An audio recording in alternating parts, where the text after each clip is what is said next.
So it's my pleasure to introduce Mr. Mark Trent, our featured speaker this morning, Medicare specialist and founder of his company, Medicare Supplement Services. We are pleased to welcome him back this year after many requests to hear more from him from last year's client event. After many years in retail management, Mr. Trent found himself in a new occupation in the health insurance industry, where he discovered he had a gift for understanding insurance products and how to present them in a way that made sense to the layman. For over 10 years, he sold health insurance policies on the individual market, primarily to self-employed individuals. After the Affordable Care Act was enacted in 2010, through investigation and a recommendation from a colleague, he shifted his focus to the Medicare supplement industry and found his calling. Mr. Trent started Medicare Supplement Services in 2010 and now has close to 1,400 Medicare clients. His business model is to educate seniors on how Medicare works, what supplement plan is best for their circumstance with the lowest premium, and to facilitate the setup of a Medicare Part D plan, the prescription drug plan, the most complicated part of Medicare. His wife Debbie and he have been happily married 31 years, have two Doberman Pinschers, Elton and Isla, and live in their self-designed log home in Myersville. We appreciate him being here today and look forward to his insight into understanding Medicare concepts. Mr. Mark Trent, everyone.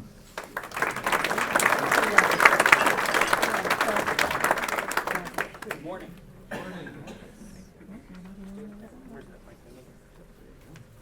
I noticed that the group hasn't gotten any younger, which means I'm in the right place. 60 million people are on Medicare right now. 10,000 people are coming to Medicare every day. 18. For the next 18 years, baby boomers will be pouring into Medicare. And so, we'll ask Siri something. Hey Siri, what is 10,000 times 365 times 18?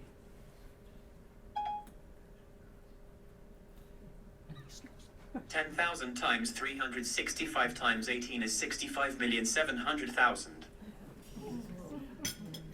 So, what are we going to do as a country when we have 67,000, whatever it was, more coming to the table? The truth of the matter is, we don't really know. If it's ever been really planned to be this big, we're all supposed to die first and bring in the other people, right? Anyhow, so Medicare is complicated. Now let's talk about how it works. I'm going to go over the basics first because we can't go farther until the more interesting stuff, until we start talking about the parts. And then we get into the things like the prescriptions, which I know probably half of you here are more interested in that than anything, right? Now, Medicare Part A. That's your hospital coverage, hospice, and skilled nursing coverage. And your Part A is something that you've been paying for all your working life. Young people in the room, wherever they went, oh, there's a few. Young people, you're paying for your Medicare right now. It is actually mandated, like the individual market right now, where you've got basically Obamacare saying that you have to pay to have the health insurance or get a, a fine, okay? Well, when it comes to Medicare, they started this 40-something years before, and it's just coming out of your FICA taxes. And the one thing that you have to have, is A. That's what you were paying for the whole time. So let's talk about A little bit. A is, everyone, I know if I ask people in this room right now, what is A and what is B? Someone's going to say, A is hospital and B is outpatient stuff. Well, A is more than that. It's the hospital, it's hospice care, and it's skilled nursing. And we'll talk about that in greater depth than we did the last time. Part B, on the other hand, and think of Part A, by the way, as just inpatient coverages. Think of Part B, then, as outpatient coverages. That means a whole lot of stuff. Doctor visits, tests, labs, emergency room, physical therapy, chemotherapy treatments, durable medical equipment, imaging services, you name it. That's what Part B is. So that's outpatient and that's inpatient, and at some point we bring them the two together when you decide to get off of your employer plan or something like that. And then you've got major medical being offered to you by the government, right? Now, here's the rub. It's never been 100% coverage. Right now, there are people in this room who have an employer's group plan or an individual plan. In other words, not necessarily on Medicare. And guess what? That means they have a premium to deal with. Either they're paying for it or their boss is paying for it or both. And then on top of that are deductibles, co-payments, and co-insurance. Now, whose responsibility is that? Yours. On the individual market, it's all your problem.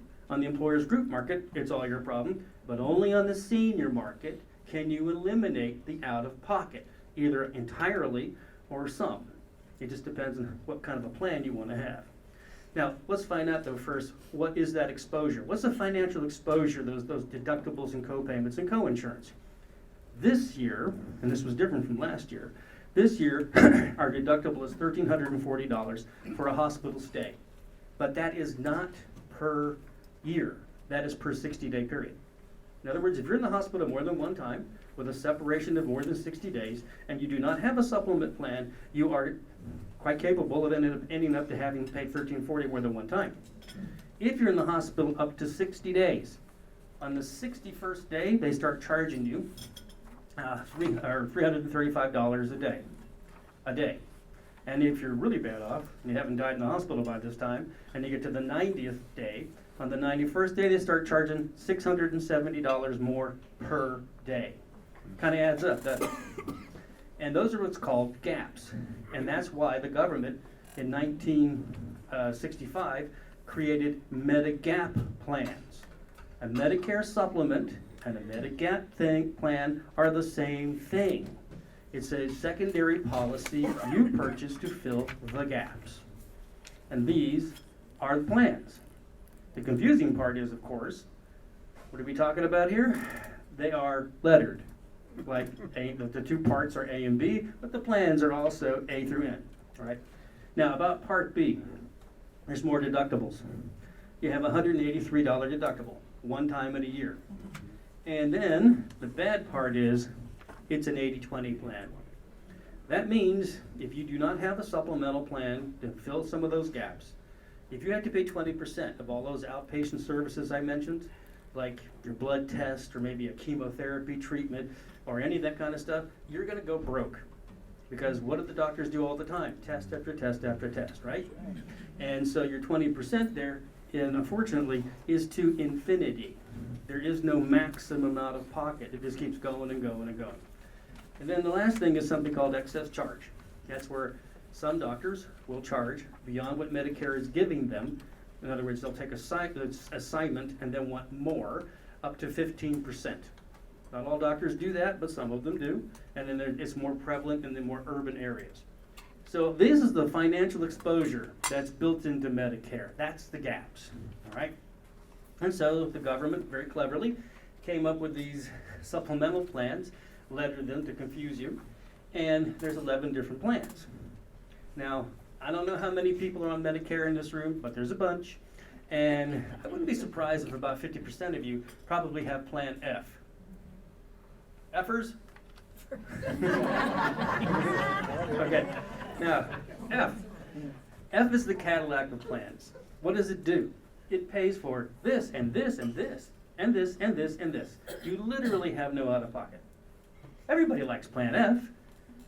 In fact, almost 75% of the senior population now has Plan F, which is why it's being discontinued. There's too many people in it now. The claims ratio is so high with that one plan that the premiums have got to go up and up and up and up. And so the government, in all of its wisdom, has decided that it has to shut it down now in 2020. Those of you on Plan F, don't freak out. They can't take it away. But they won't be offering it after 2020. Okay? Now, I say they. What I mean by they is these plans, guess what? Guess where they are? They're in the Medicare book because they're made by Medicare. It's an insurance product made by the federal government. The same people that put the holes in Medicare, right? So they put the holes in, then they provide the policies to fill the holes, but they don't sell them. What they do, the government does, is that it contracts it out to private enterprise. And if you're in private enterprise then is being told by CMS, that's Medicare, the Centers for Medicare and Medicaid Services. If I say CMS or if I say Medicare, it's the same thing. Medicare says, if you're selling my plan F, F is F.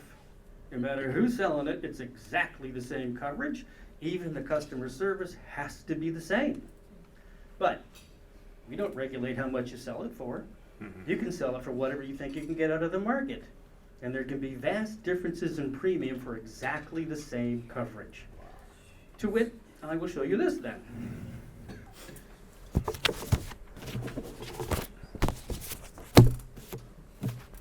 That's not mine, that's somebody else's. These are Maryland rates. I'm a broker. And by the way, before I forget, CMS regulatory says I should be telling you this. I'm only here for education. I'm not selling anything. But I will tell you about the cost of things. Here's a company called Standard Life and Accident. If you're female, 65 in the state of Maryland, just coming on to Medicare right now, this company would love to sell you a Plan F for $288.37. Here's another company, and these are all these different companies. Here's a company called Central States. They'll sell the same thing for $187.83. This is a company I'm sure you've heard of called Aetna. They're $172.10. This $172.10 per month. Oh yeah, everything's per month.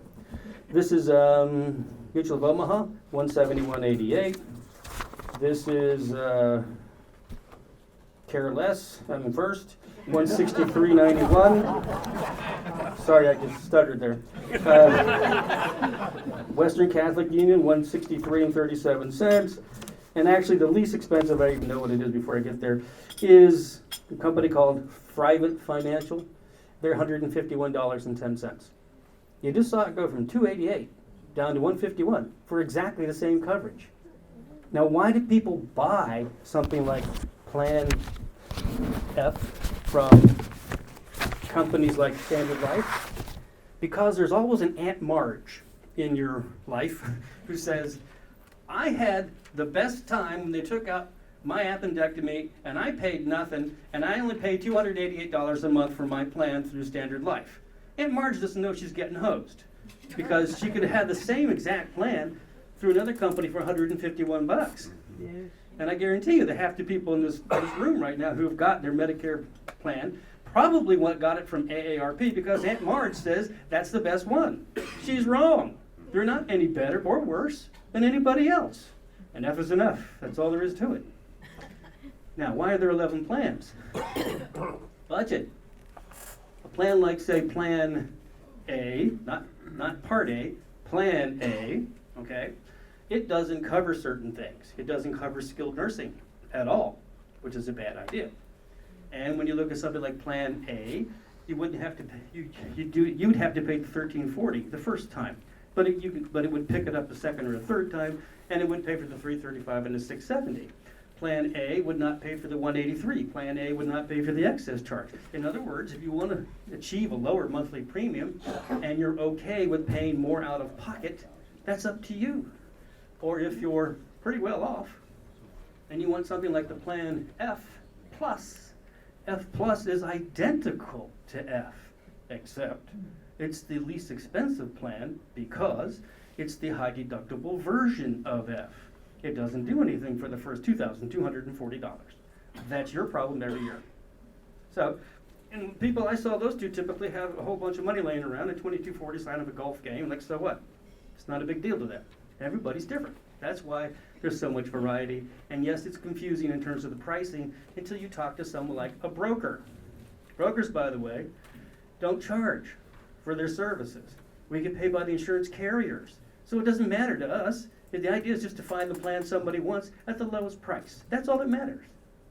So the idea is then to help people find the best plans. Now, about Part A.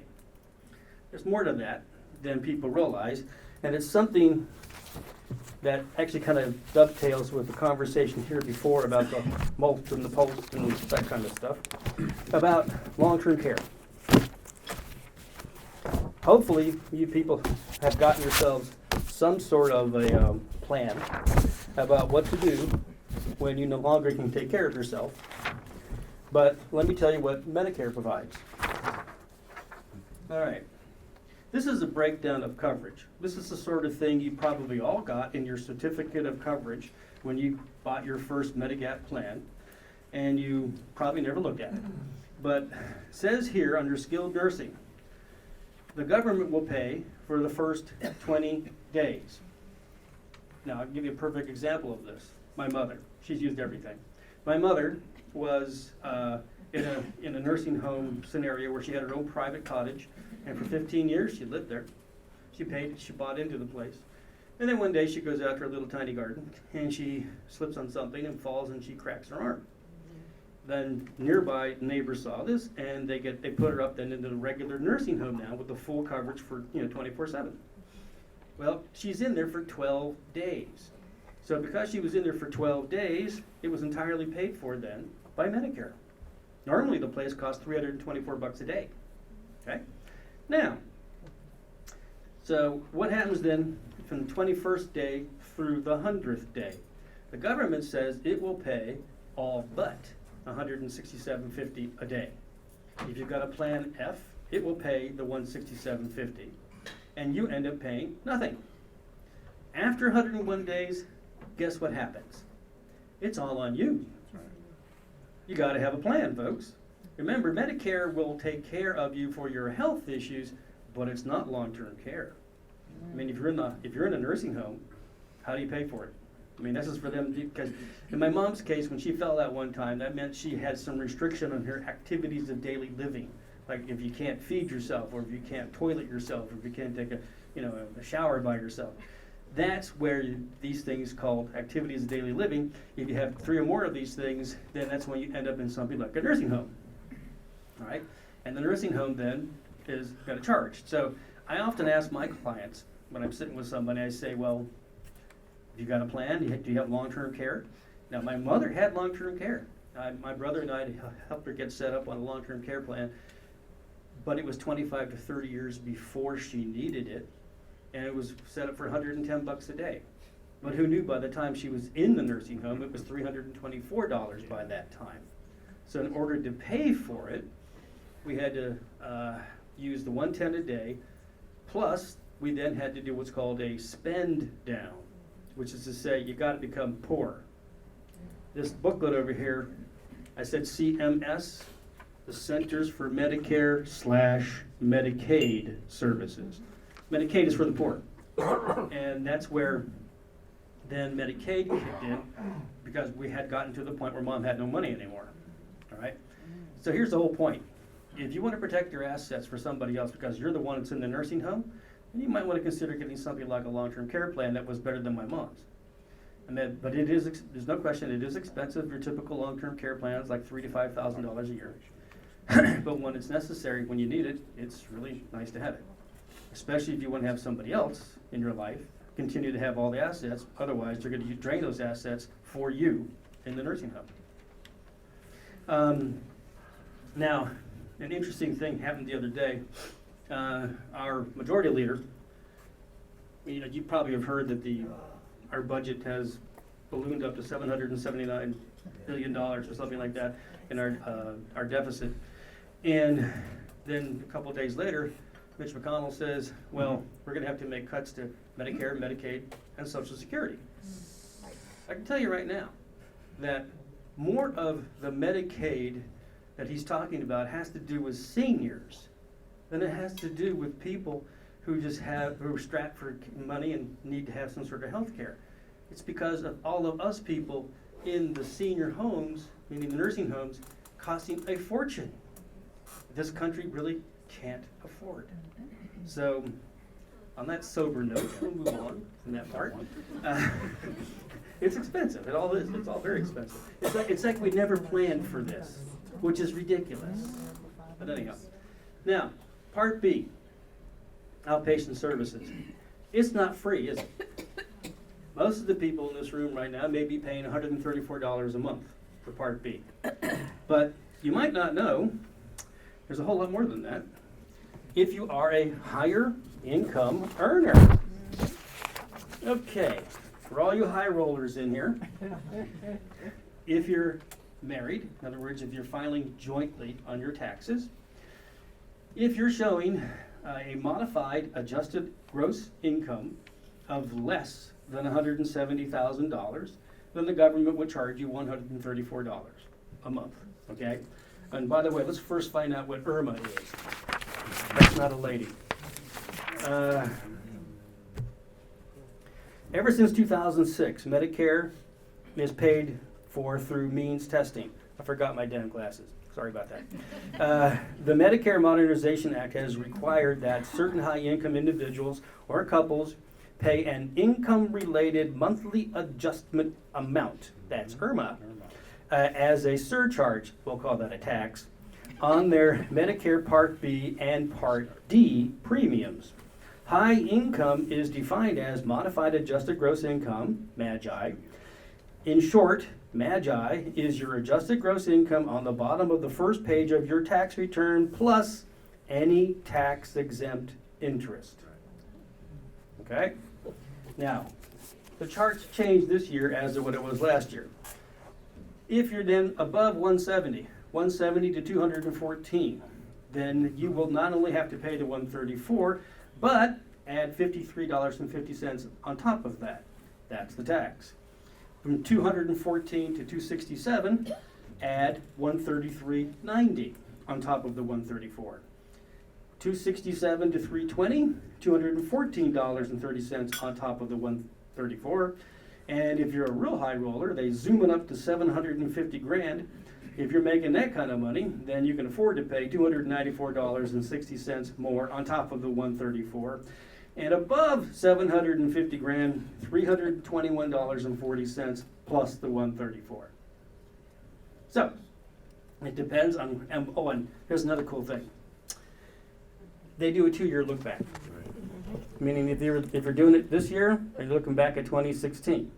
Of course, we're not very far from 2019, so they're looking back at what you did in 2017. So here's the good news. As you retire and your income goes down with time, then so your cost here will go down as well. So either that or find a way of getting rid of all that money real quick. One other thing now about Part D, that also, most people probably, if you're just only paying the 134, and if you have a Medicare Part D prescription drug plan, then there is no upcharge on that. It's just the premium, whatever the premium is on that plan.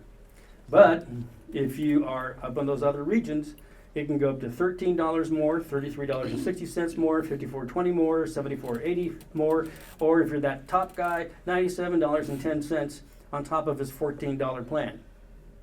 In other words, you could pay a lot of money just because he's, worth a lot of money. All right, so there's real cost factors in that. Now, so we got A and you got B. Now, about the different plans, basically it comes down to whatever plan you feel is in your best interest. And when I work with the clients, I show them the differences in the certain plans. And I do want to point this out. Nowadays, the plans that are actually purchased by the vast majority of people are F or G or N, and occasionally a high deductible plan. Those are really the ones that matter. The other ones, the A and the B and the C and the D plans really don't make a whole lot of sense in the state of Maryland, but maybe other parts of the country. Oh, also, about the Medigap plans, remember they're federal plans. You can take them anywhere in the United States. If you have to move in with kids in another state, then great, it doesn't matter. They just go with you, no matter where they are. And when you're talking about the doctor network, when it comes to Medicare, you're talking about any Medicare provider anywhere in the United States. If you come down with some horrible disease and you have to go to the Cleveland Clinic or something like that, it doesn't matter. You'll take it. Any Medicare provider. And yes, somebody says to me on occasion, well, my doctor doesn't take Medicare. Why, I don't know, because he's missing a hell of a market. But that's up to him. But 97.6, I think it was, 2 years ago, Medicare providers were the dominant. I mean, everybody was a Medicare provider first, and every other network secondarily, like Blue Cross Blue Shield or United Healthcare. But the big boy is Medicare itself.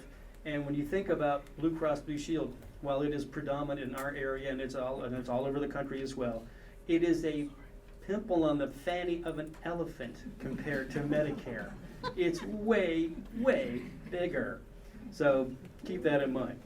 Now, we've been talking about so far about A and B and the gaps and all that good stuff, right? Then there's this thing called C and D. I want to point out here, D, drugs. You didn't have a choice in 2005 because prior to 2006, there was no prescription drug coverage. These things have only been out since 2006 and beyond. They could have made it more complicated if they tried, but that's Medicare. But Part C is something different as well, and that's called an Advantage Plan, and that was pretty much brought out around the same time, okay?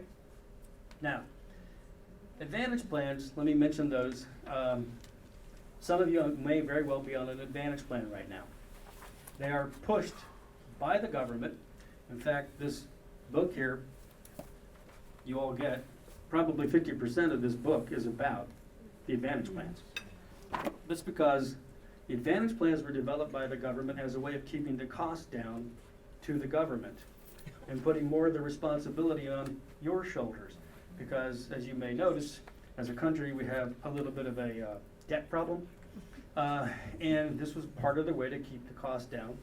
And the idea behind the Advantage Plan was you take parts A, B, D, and put them all together in one little card versus 3, and you end up with a private enterprise company. Typically, they are managed care, where that means they could be an HMO, where you have to go to their doctors, you have to go to their facilities, you have to get permission for your referrals to go from one place to another, and you got to stay in their networks. And the Advantage Plan's greatest advantage is they're cheap. Right now, because I am now myself on Medicare, happily. Prior to that, I was on the individual market, and the individual market meant Obamacare. We, up until April, were paying $1,800 a month and had a $13,100 deductible. And then suddenly I'm on Medicare now, and it'll drop $600 just like that. For me. Unfortunately, my wife has to still be on it until next August. That's what I get for marrying a younger woman. But anyhow, but the Advantage Plans, when it comes to their premiums, they're really quite low. That's why they're so attractive. But the real issue is the out-of-pocket. The deductibles, the co-payments, the co-insurance we were talking about before. Remember, Medigap just fills gaps. That's all they do. Whereas Advantage Plans, on the other hand, have their own rules. They can basically have whatever kind of deductible they think they can get away with. And here's the deal. If you ended up on an Advantage Plan, you may have a $25 premium, but you're going to maybe pay $20 to go to that doctor's, $40 to go to that specialist, $300 for the ambulance ride, $175 for your ER visit, and the part I like the best is $6,700 max out of pocket every year if you end up getting sick. So there's the difference there. So it's basically private enterprise versus government. Government's really sucking up most of the cost here. Government really is. I mean, Medicare itself is really taking the heat here, the hit on underwriting and what it really cost. When you get into the Advantage Plans are kind of spreading that out a little bit so that you end up having to pay a bit more out of pocket. Now, I'll give you an example of why I'm not a real big fan of them. It's pretty obvious, and I do not sell them. I will not sell them for any reason. Maryland's there are good Advantage Plans, by the way, but not in this state. In Florida, it's pretty good, but around here, not so much. I'll give you an example. Steve, you mind, Jill Rosner? Yeah, Jill, she's like a highbrow geriatric nurse. She calls me up the other day, and she said there was a guy on a Kaiser Advantage plan over here in Frederick.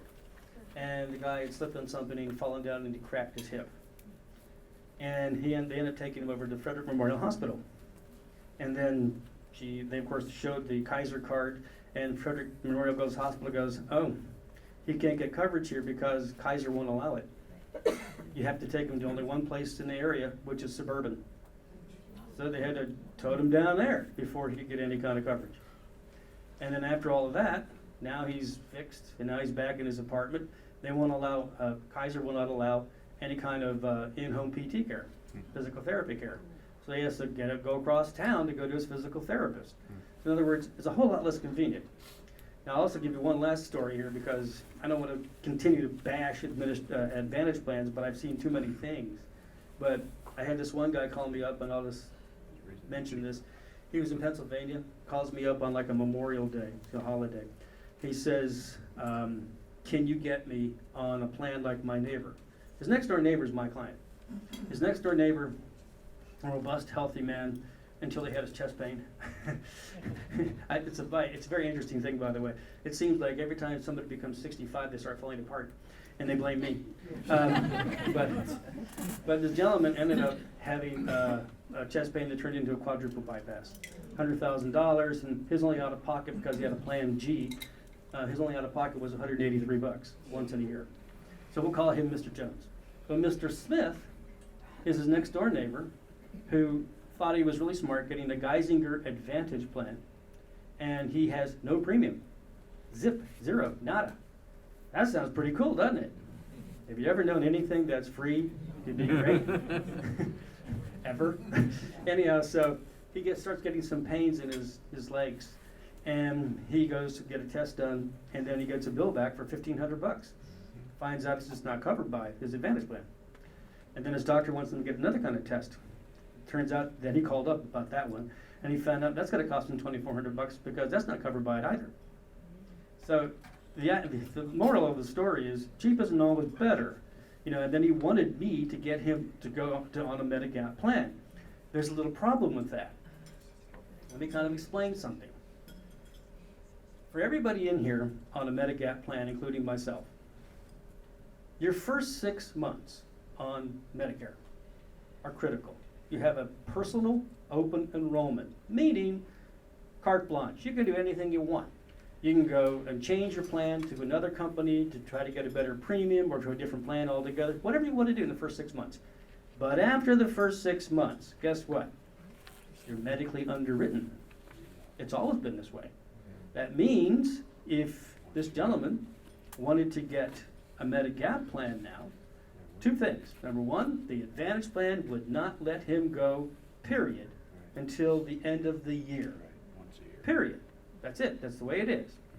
And then he'd have to health qualify for any Medigap plan he tries to get. What's the problem with that? Well, we don't know what's wrong with his legs. So the reaction would be from any Medigap company would be that that's just as bad as knowing he's got something bad, like, say, Parkinson's disease, because they don't know what his problem is. So he would never be taken by any Medigap company. So it's important to understand how these things work. For people who are on Medigap right now, when we're talking about the open enrollment that we're currently in, open enrollment goes from October 15th to December 7th. That is only for Medicare Parts C and D. It's got nothing to do with Medigap plans.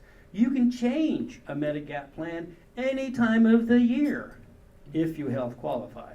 Yeah. That's the kicker. That's the caveat. And so whenever I mention that to somebody, everybody's going, well, damn, I've got pre-existing health conditions. You got what? Hypertension? High cholesterol, acid reflux? Trust me, everybody does. And they don't care. On the other hand, if you've got, let me see now, a heart arrhythmia, doesn't sound like much, is completely controlled by medication, but guess what? A heart arrhythmia could turn into something like a stroke.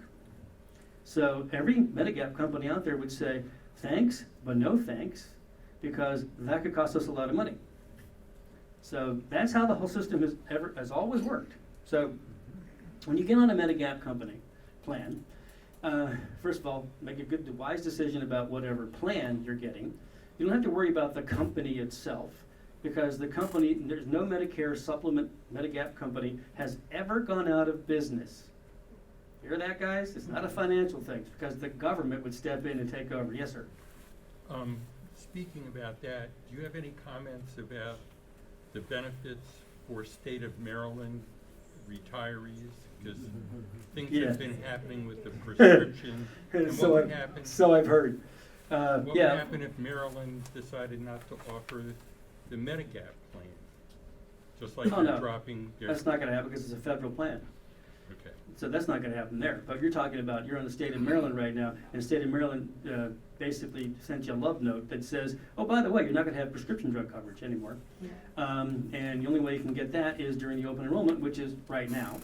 And you're not gonna get that then, of course, coverage-wise until January. And it's confusing.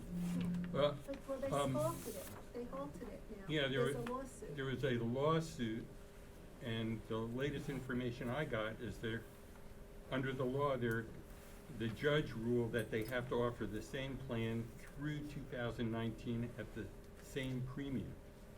Really? And that happened October 11th. Oh, wow. It's hot off the press. Steve, was that your lawsuit? It's So- three Maryland retirees. Pardon me? It's three Maryland retirees. Yes. To court. Yeah. Yeah, I know. I've got about 100 different phone calls on this. And here's the interesting thing is, I will show you how to deal with the prescription drug stuff in a minute.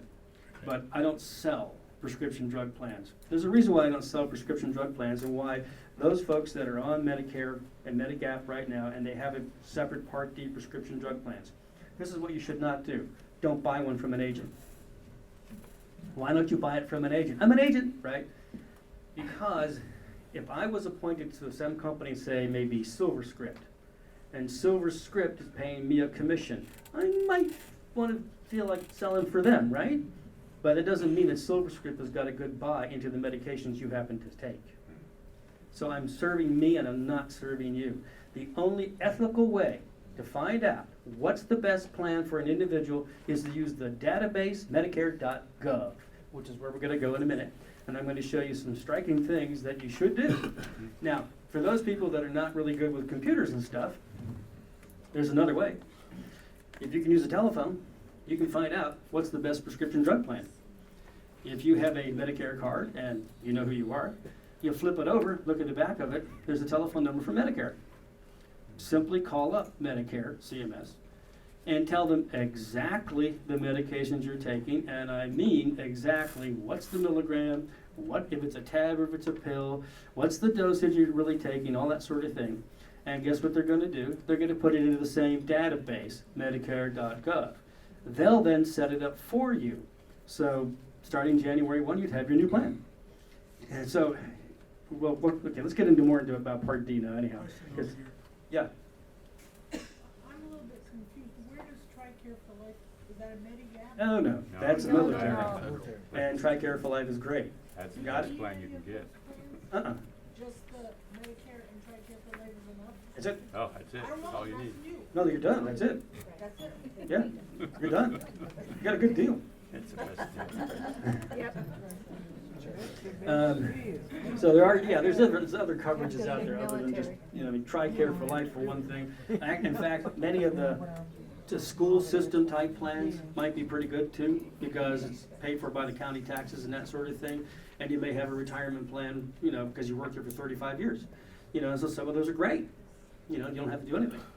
Now, one thing you do have to do though, the only thing you really do have to do is get set up on Medicare Part B. Yeah, Part B. So let's say that you're on a school system plan, and now you're retired, right? And you can stay on their group plan, but you do have to get set up on Part B. Why do you do that? Because then Medicare becomes primary, and then your employer plan becomes secondary, which fills in those gaps anyway. So it just depends on everybody's personal situation here. Now, about drugs. Does anybody can, yeah. I just have one quick question. If you continue to work past 65, Yep, then is your employer plan still primary? yes. Medicare is secondary? Yeah, if you're working past 65, if your employer group plan is 20 or more people in it, you can just stay on your employer group plan as long as you want. Now, once you go past 65 and your eligibility, then when you decide to get off the employer group plan because you're retiring now, right? Now you have to prove that you've had continuous coverage. And you turn in 2 forms that you can get from the Social Security Administration, or I can send it to you, but anybody can get it. And the one form is for the employer. The employer basically says this person's had continuous coverage the entire time. They're proving it that way. This way it prevents you from getting a penalty.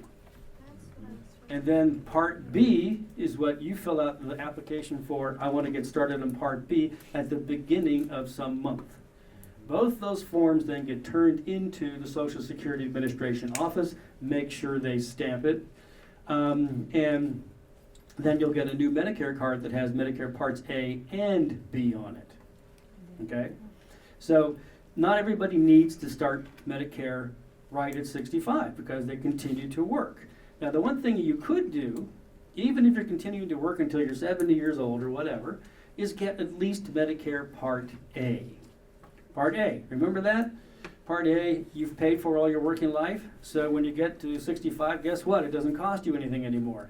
And it does things that your employer plan does not do, like hospice care, like skilled nursing. So that's why you should get Part A. What's it going to hurt? It's not costing you anything. So get Part A at least, all right?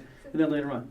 And Now- that removes the worry about those 2 forms and going to Social Security and getting them stamped, or you still have to do that later? Yes, you do.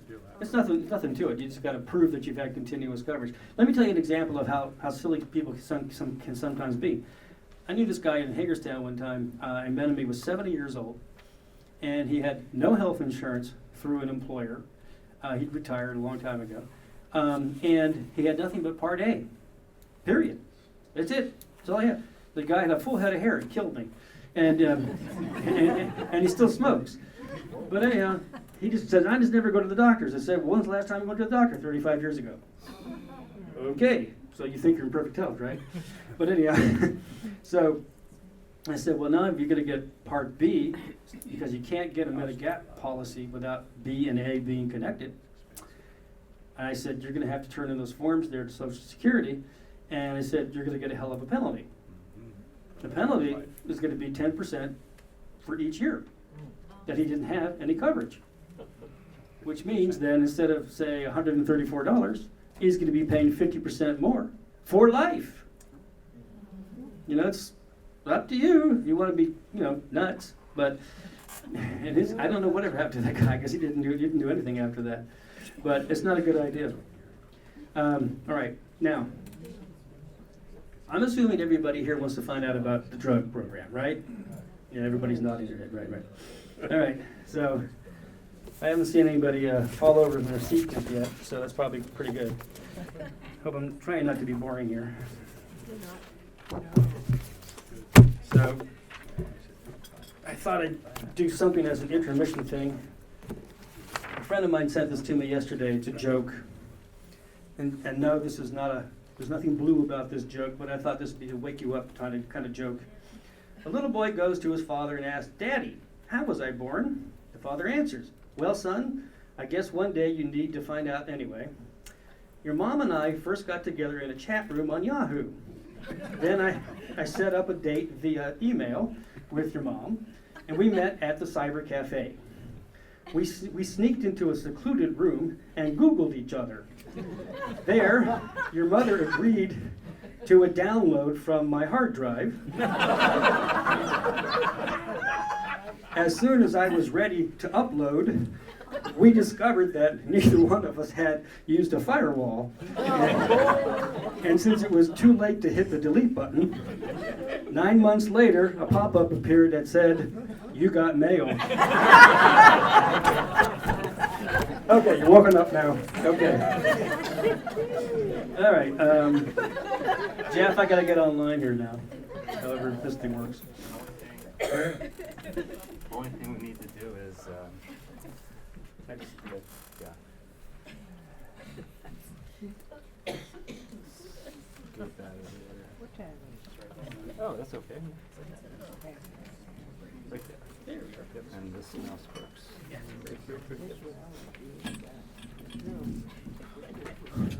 Okay.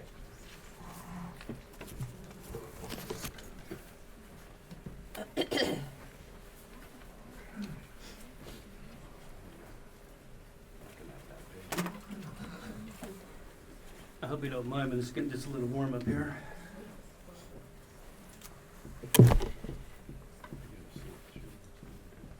All right. You're about to find out how sick I am. If you want to find out what's the best plan for you, simply go to Medicare.gov. The first thing you do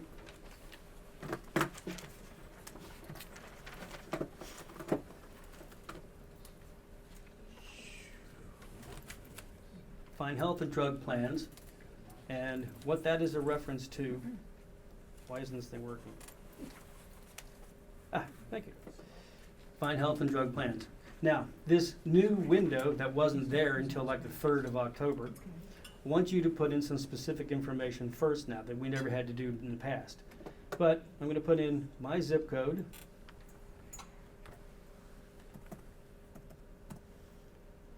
Then it wants my nifty new Medicare number. I'm assuming everybody's got their new card by this time. Hope. And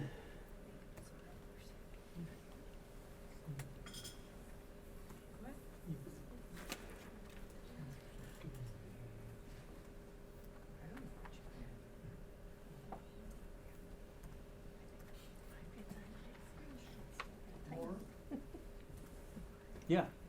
If you log into your Medicare site, you still have to go through all that? Yeah. You mean my Medicare? Yeah. Yeah, you do.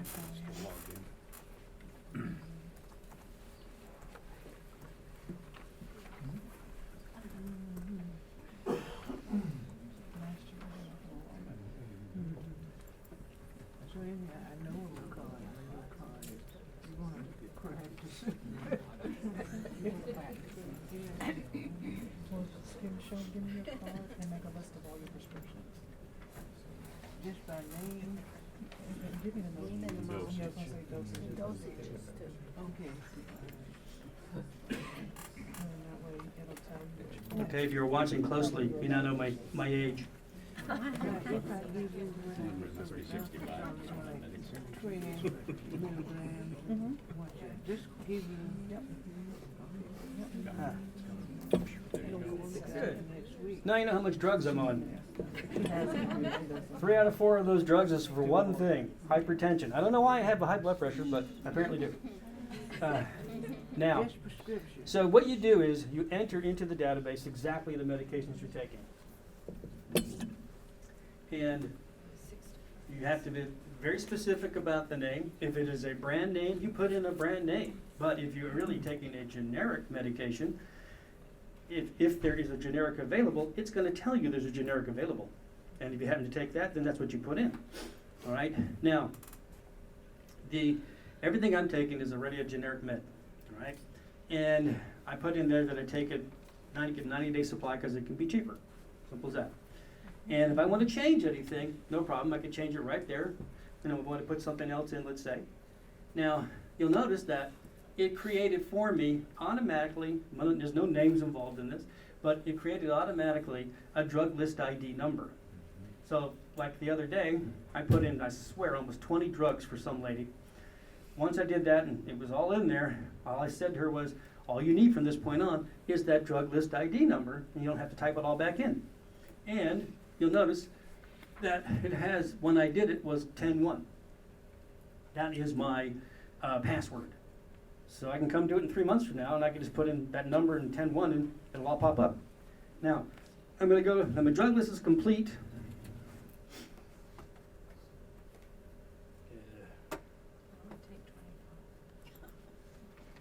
All right. Then it's gonna ask about pharmacy. Now, here's my suggestion about pharmacy. Get a pharmacy that is relatively close to you, but also, if you're part of a bigger chain, like say Costco, Sam's Club, Walmart, something like that, well, you don't necessarily physically have to go there. It doesn't mean you can't get better deals through bigger retailers like that. So you always put in a couple of them, not just one. It's just in your best interest, because maybe you can get something through the mail for a lot cheaper. So that's in place now. Click on that. Right. All right.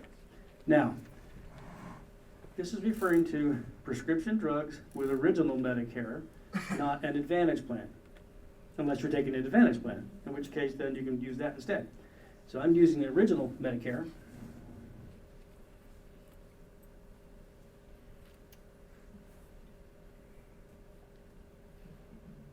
Is it working? Do something.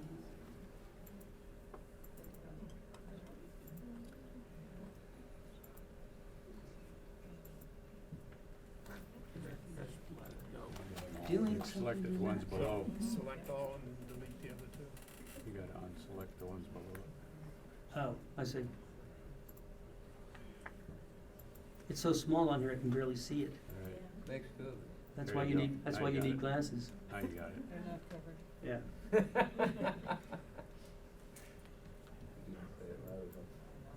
All right. Now, what's the data? The database is going out on the open marketplace going, okay, this guy takes a lot of drugs. Now, let's find out where it is. That's what company has got the best deal, the best buy into the kind of medications I happen to take, me. And it came up with, the top one that always comes up is the one that makes the most sense. In this case, the WellCare Value Plan. This, by the way, I'm looking at 2019 values here right now. And it's, I don't know why it's moving. Why are you moving? Stop, stop. Okay. And it's telling me that over the course of a year, because this is the most important part right here, guys. This left side, where it says here, retail cost as of today, or annual in this case, $250. What does that really mean? Where did I put my handy dandy little calculator? Great. Down there. Let's take that by the way, the annual cost they're talking about there includes the premium. So let's take $14 times 12 months. It's $168. Let's take then the $250 minus the $168, and it leaves $82. Now, divide that by 12 months, and over and above my premium, I'm going to be paying $6.80 for my medication. That's what it's telling me. And I'm paying it in the form of deductibles, co-payments, and co-insurance. Now, here's a little hint. When it comes to Tier 1 generic medications, you do not have to satisfy the deductible. Any Tier 1 generic. Now, when it comes to these deductibles, last year was $405. They took it up this year to $415. It always seems to go up once a year. You'll notice that it's got a star rating, 3 out of 5. For the record, I've never seen a 5-star plan, ever. Not everybody's happy, ever. so 3 or 4 is really not bad, or 3, 3.5. It's really not all that bad. It's when you see a plan that's like 1 or 1.5, you might be a little leery. Now you'll notice that every other plan below this level, and you might notice the annual mail order could be cheaper if I just got it through the mail. But you'll also notice the next one down, the Cigna plan, is 350. And then the next plan below that, the Envision plan, which currently is the cheapest plan for 2018, I'd be paying $358 if I went under that plan. What all that means is that particular plan, the Envision RX plan, just simply doesn't have as good a buy into the medications that the first one does. That's why you go with the first one. Now, everybody else is out there saying, somewhere in there is saying, hey, but what if I take more drugs? What if I do something different later on? Well, whatever the plan is, it's got to get you the drugs. It just means that the plan may not have a good buy into that drug. And you may have to deal with it until, hello, Mom? Run out. Dead battery.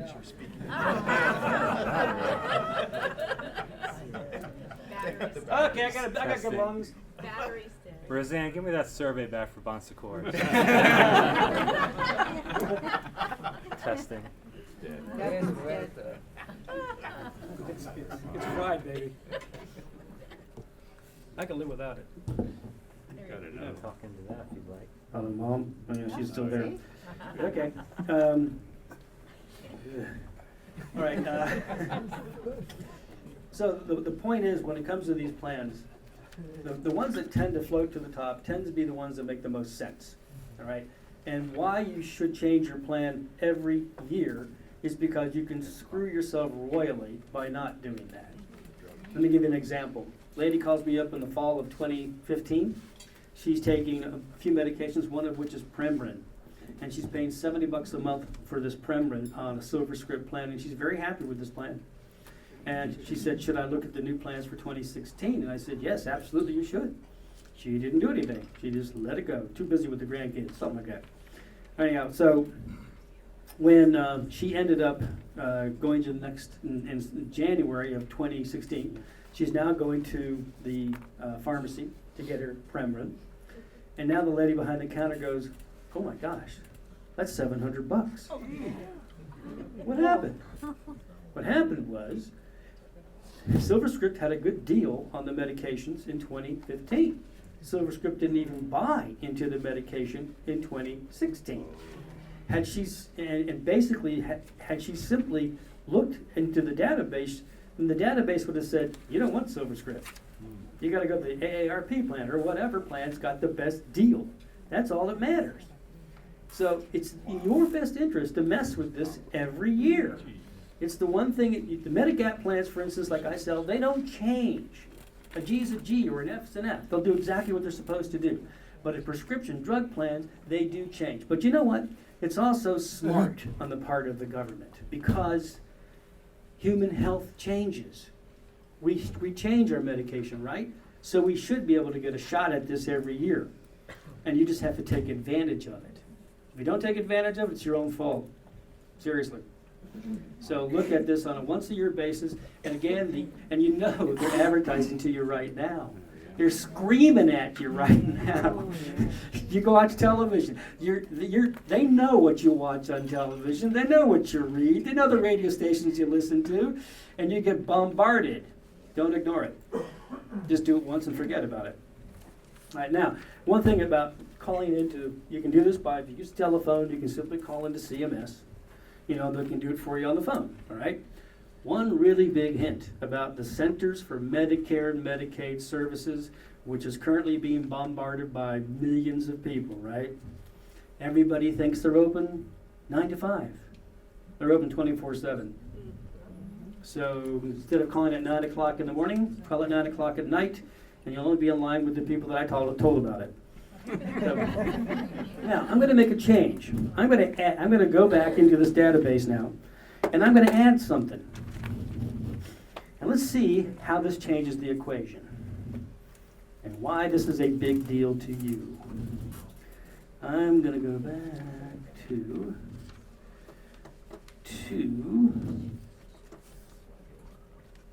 enter drugs.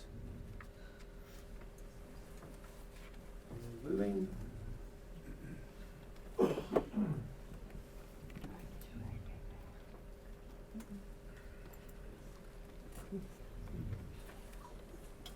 Okay, back to my list. Now I'm going to add something. My health has changed, and now I'm taking Humalog. And I've got a quick pen that I'm taking.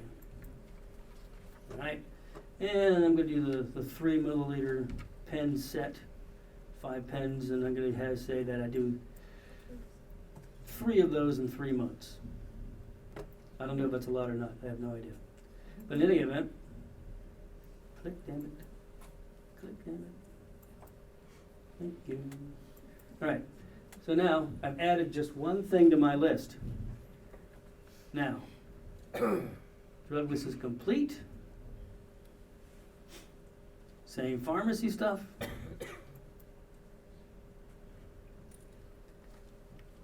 Okay, prescription drugs with original Medicare, it's still clicked there, okay, good. Now what does it come up with? Cigna HealthSpring RX Secure Extra Plan. Now look at the cost factors. Now it's telling me that I'd be paying a $49 plan, but my cost throughout the entire year would be $1,690. And it's all because of that one drug. So if we take the premium out, $49 and what's it, 50 cents? 40 cents.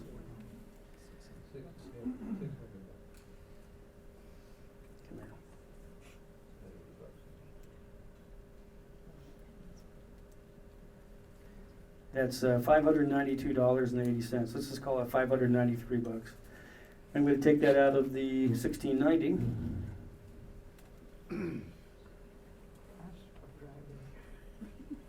Brings it down to $1,097. Divide that by 12. And that means I'm going to pay about $91.40 for my medications now. Whereas before, all I was paying was, like, I forget what it was, but it wasn't much. Okay? Now, you know that plan that you decided to stay on because you liked it, or you were too lazy to do anything about it? Well, guess what? Where is it? Where's that WellCare plan? Wow, it's really far down on the list now. In fact, I'm going to have to expand this to try to find out where it went. I'm going to go to 20 now. All right. Okay, am I going to find this thing now? Look at that. Where's that WellCare plan I liked? And I stayed on. I didn't do nothing. There it is. Now look at my cost.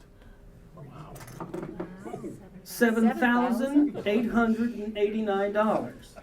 In other words, that plan really stinks when it comes to Humalog. You don't want that plan. See how you can hurt yourself? All you need to do is put into the database the maintenance medication you regularly take, tell them the truth about what it is your dosages are and that kind of stuff, whether it really is a pill or it really is a tab, and you'll get the appropriate information back from the database.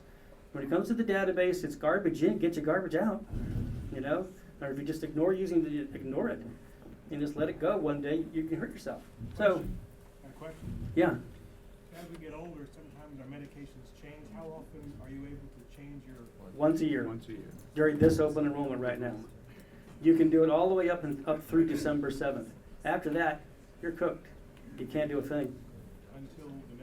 Until the next open enrollment. That's exactly right. Now, by the way, Medicare Part D drug plans, they are voluntary. You don't have to have one at all if you don't want it. And I have known people to do that, and that's silly, I think. If you decide after you started to get problems and started to take medications that you want to get on a prescription drug plan, you can only do it during the open enrollment period like this, like we're in right now. And let's say you hadn't had it for a couple of years. Well, now you're going to get a penalty. The penalty is 1% per month for every month you could have had it. So let's say the plan cost $14. Now add something like 20% or something like that on top of that for life, because you didn't react to it when you should have within, you'll love this, within the first 63 days of eligibility. There's a lot of rules in Medicare, folks. But you should have gotten it along with your Medigap plan at the same time, and you wouldn't ever have a problem. You know, so it all comes down to making sure that you understand what's going on. Now, lots of people go on the internet trying to figure all this stuff out. It is confusing. Talk to somebody who's involved in this on a regular basis. It's only in your best interest, and they're not going to charge you, and they're not going to try to sell you on something you don't need. The idea is simply to find the plan that's in somebody's best interest and set them up on the plan. Every company that I deal with here, in terms of selling these things, they're all paying me the same commission. It doesn't make any difference then to you. It's just what company's got the best deal. So you should do that for your any kind of Medigap. And then when it comes to prescription drug like plans like this, use a database, not an agent. It's in your best interest. Okay? Questions? What did you say the 1% was? 1% per what? month. Well, let's Of say premium. let's say that you could have gotten a prescription drug plan but didn't in, say, January of the year, this first year. And then you waited until the open enrollment. Okay? That means then you can't get it until January of 2019, but now you're also going to get a 12% increase on top of that for life. Now, and by the way, it's that 1%, it is not a full 1%. It is based upon a national average of 1%. So it's actually less than that. So it's not as high as you think. But nevertheless, some people let it go for years, and then it can become a pain in the butt for the rest of their lives. Yeah. Now, I do want to mention one other thing, too. You've all experienced this year, if you haven't already, you will, experience the fact that your premiums are going up, Yep. right? On your Medigap.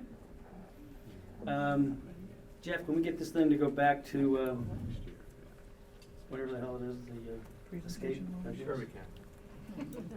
Sure we can. To the chart. Oh! Hot diggity. Hey. Put a little juice on that baby, huh?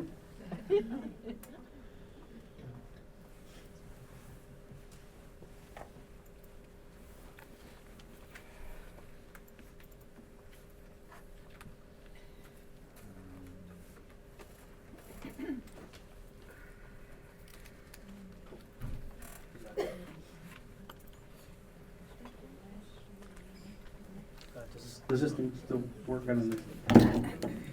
Okay. You may wonder why it is these little stickies are on here. The little stickies. What people don't understand is that those are gaps, right? Who changes the gaps? The government does. This year, it's 1340. Last year, that was 1316. The year before that, it was 1259. Who keeps changing these gaps? Last year, that was 329. Now it's 335. Last year, that was 659. Now it's 670. The government has to react to the cost of health care going up. If it goes up, then the insurance carriers are going to have to fill those gaps. So those gaps get wider, the Medigap companies fill the gaps, and then what happens? Premiums go up. You get an increase. Also, if you get older, well, there you are, we become higher risk. So you'll eventually get the double whammy, which is the increase because the cost of healthcare has gone up and because you got older. And so you're saying to yourself, that stinking insurance company's really taking advantage of me. No, they're not. They're all doing it, and they all have to react. Something about winding. Okay. Any questions you guys may have? Yes, sir. When F disappears, Yeah. you get to pick another plan without getting medical or anything, right? Nope. Since they're killing it? Nope. Same thing happened with J. J used to be the Mac Daddy of them all up until 2010. And it took 40 years for Americans to fill that sucker up to the point where it was way overpriced. And if you wanted to change then to F or some other plan, you still had to go through the underwriting. So not necessarily, no. I mean, you might eventually somebody stuck on an F who can't get off of F because of pre-existing conditions is going to see it go up and up and up and up, which is exactly why agents like myself who know what they're doing, I haven't sold an F plan in years because they knew it was gonna happen. You know, so, and what gets me is some companies still push F, and I think it's abominable. Yeah. If one is not on any prescription medication whatsoever, is it even worthy to have the Plan D, or Yes. should it be prudent in case in the future? Yes. Take it anyway. Yes. Get the cheapest plan, $14. Okay? It's better to have it than not have it, because you could end up someday really needing the drug, obviously, but also, if you wait 2 or 3 years, you could have a heck of a bill that just never goes away. Yeah, yes, sir. So if I'm on A right now, but I'm still covered by an employer health plan. Yeah. When do you suggest we get the supplemental? Whenever, you can't get the supplemental without Part B. So you have, until you get up to. So when you pull the trigger, when you decide to retire, and you want to get off the employer's plan, then get your Part B, prove that you've had continuous coverage through the employer, and then you'll get a Medigap at the same time and a prescription at the same time, then you're done. Okay, and I don't have to worry about creating these No. existing conditions. Oh, no. When you start on your Part B, B is the key to everything.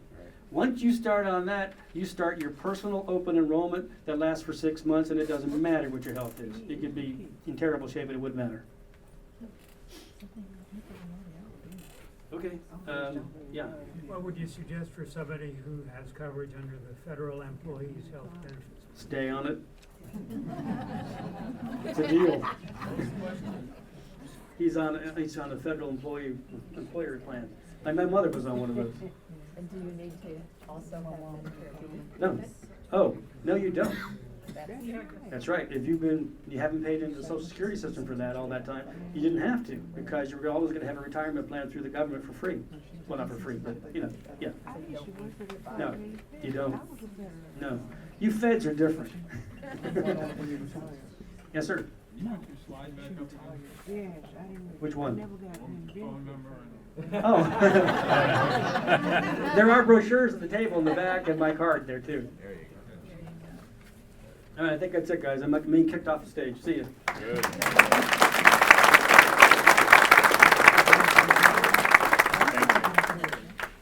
you very much. Excellent. Another hand from Mark Trent, everybody.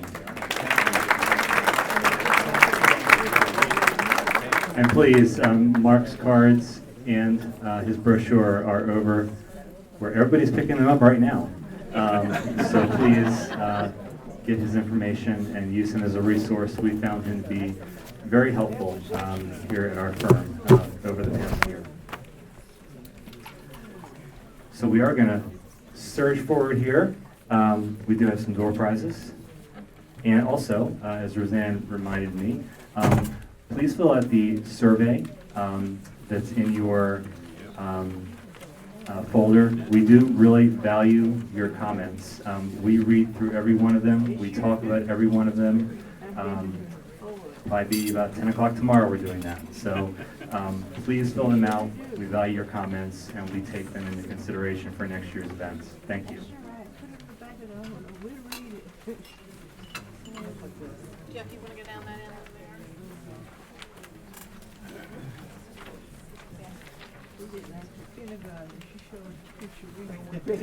All right, our next door prize is number 10. Number 10. It's actually a basket down on that end. Jeff will point it out here in a second for you. It's called Deborah's Delicious Dinners. Included for special flavoring are an assortment of rubs from Williams-Sonoma, like burger chili cheese, smokehouse rub. There's Memphis baked beans, chipotle honey barbecue sauce, pulled chicken sauce, smoky pulled pork sauce, and cornbread biscuits, and a whole lot more. Only thing better would be Deborah in your kitchen cooking it for you. So, number 10. Adrian Colborn. Hi, Adrian. Congratulations. Good. All right, and Jeff, number 11, we'll do that, and then we'll turn the mic back over to Steve. This is another basket. It's called Good Morning Sunshine. From Williams-Sonoma. In that is some wild Maine blueberry pancake mix and blueberry syrup. From another of Deborah's favorite shopping places, Sur La Table. She's included a donut baking pan and apple cider and double chocolate donut mixes. Or if you prefer pancakes, we have an assortment of yummy pancake mixes like apple cinnamon and chocolate chip. top everything off with assorted jams and honey, gourmet salted caramel coffee, maple glazed scone mix, and more. That's number 11, and it goes to Jacqueline Smith. Jacqueline Smith. Congratulations. Thank you. Oh, do we have one more? No, not right now? Not right now. Okay, thank you, Roseanne.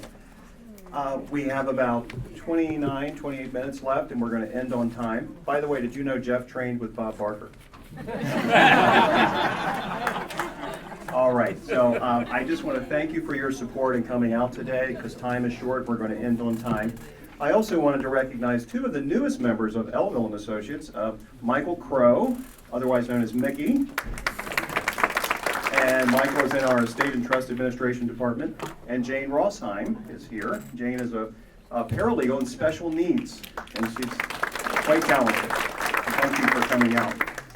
I also want to make sure that you know you can get your photo made if you want to before you leave. And we're videoing, of course, so if you want to get this on video, please let us know. Please email us and we'll send out the video or show you how to get it on YouTube. All right, we're going to move right along now into our funding and alignment presentation. And Mary Gay Kramer, who many of you are familiar with, Mary is the heart and soul of Elville and Associates, keeps us all going, keeps us all in line. She can't be here today, couldn't be here today, so I'm going to give this presentation on her behalf. But we're going to get into something. It's a hard act to follow, Mark, so just bear with me. Let's go through some funding and alignment exercises.